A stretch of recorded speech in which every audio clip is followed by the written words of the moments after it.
బంధమంటూ ఎరుగని బాటసారికి అనుబంధమై వచ్చింది ఒక దేవత.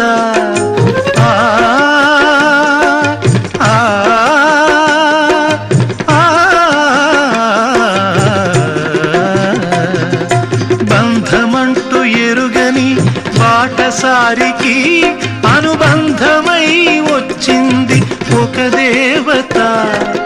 ఇంత చోటులోనే అంత మనసు ఉంచి, ఇంత చోటులోనే అంత మనసు ఉంచి నా సొంతమే అయ్యింది ప్రియురాలిగా.